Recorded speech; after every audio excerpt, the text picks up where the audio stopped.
حمدا حامد حمدا شاكر حمدا يوافي نعمه ويكافئ مزيده. يا ربنا لك الحمد كما ينبغي لجلال وجهك وعظيم سلطانك. أشهد أن لا إله إلا الله وحده لا شريك له، له الملك وله الحمد وهو على كل شيء قدير. وأشهد أن محمدا عبده ورسوله البدر الدجى وسراج المنير. اللهم صل وسلم وبارك على محمد وعلى آله وصحبه ومن تبعهم ونصره ووالاه. أما بعد، فيا عباد الله، أوصيكم وإياي بتقوى الله فقد فاز المتقون. وتزودوا فإن خير الزاد التقوى. Wahai hamba-hamba Allah, bertakwalah kalian kepada Allah. Sebaik-baik perkalaan ialah bertakwa, maka sesungguhnya telah berjaya mereka yang bertakwa. A'udzubillahi minasyaitonir rajim. Wa man yarghabu 'an millati Ibrahim illa man safiha nafsahu wa laqad istafainahu fid dunya wa innahu fil akhirati laminas salihin. Idh qala lahu rabbuhu aslim qala aslamtu lirabbil alamin. Dan sesiapa yang tidak suka kepada ajaran agama yang diikuti oleh Ibrahim, nescaya dia membodohkan dirinya sendiri. Sesungguhnya kami memilihnya di dunia ini menjadi Rasul, dengan sesungguhnya di akhirat nanti dia termasuk dalam kalangan orang-orang yang soleh. Ingatlah apabila Tuhan berkata kepadanya, serahkanlah dirimu masuk kepada Islam. Ibrahim berkata, saya menyerahkan diri kerana Tuhan semesta alam. Hari ini kita menyambut hari raya bersempena dengan ibadah yang dimulakan oleh Nabi Ibrahim AS, Rasul kekasih Allah, kerana melakukan pengorbanan dan mendirikan Kaabah serta menyeru manusia supaya menunaikan ibadah haji. Pengorbanan menandakan perhambaan diri kepada Allah, sehingga Ibrahim AS bersedia mengorbankan anaknya yang dikasihi, Ismail AS, yang dilahirkan ketika Ibrahim AS sudah terlalu tua. Sebelum itu Ibrahim AS diperintahkan supaya meletakkan Ismail AS di bumi Mekah yang jauh serta tiada air dan makanan. Kemudian baginda diperintahkan pula supaya menyembelih puteranya untuk menjadi korban. Tiba-tiba perintah itu dibatalkan kerana semata-mata untuk menguji keimanan baginda, lalu ditukar kepada menyembelih binatang yang dipelihara. Firman Allah yang bermaksud, maka apabila anaknya Ismail AS sampai pada peringkat berjalan-jalan bersamanya, tiba-tiba Ibrahim AS memberitahu perintah Allah, apa pendapatmu? Ismail menjawab, wahai ayah kesayangku, buatlah apa yang diperintahkan kepadamu. InsyaAllah ayah akan dapati aku termasuk dalam kalangan yang sabar menghadapi ujian.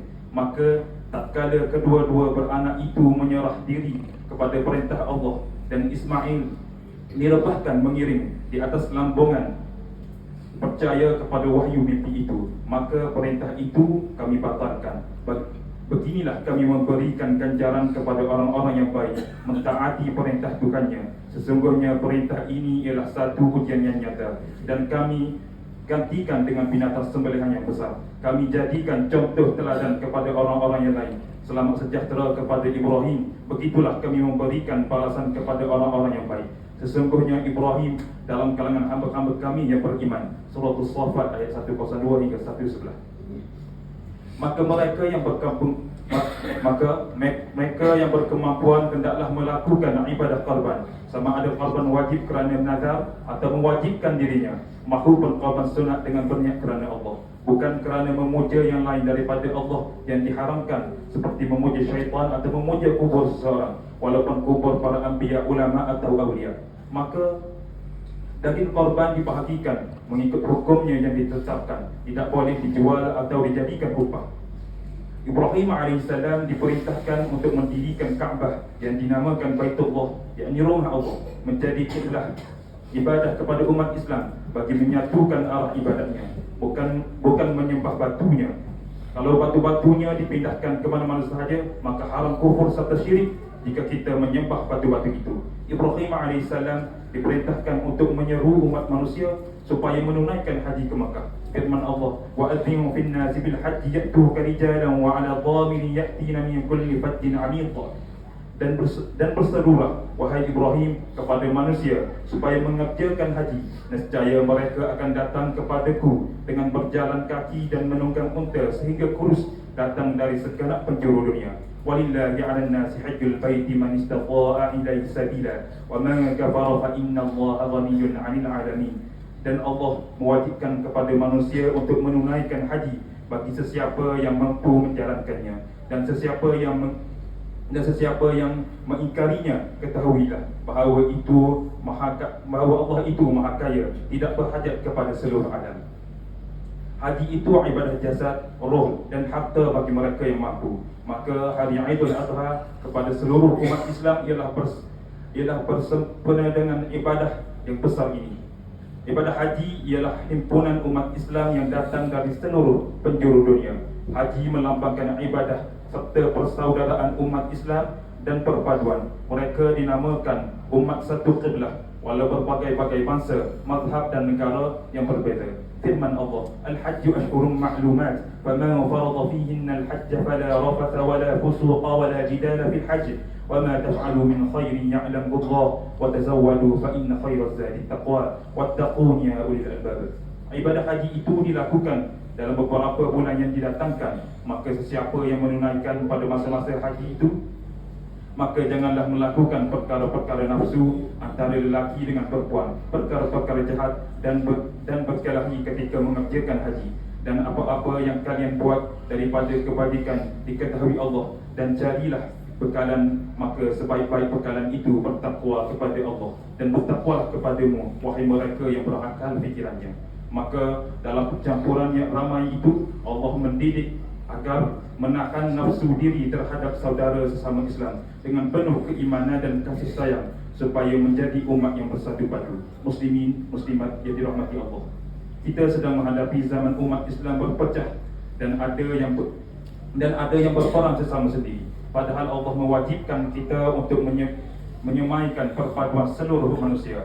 Maka muhasabah diri wajib dilakukan. Di manakah punca dan sebabnya?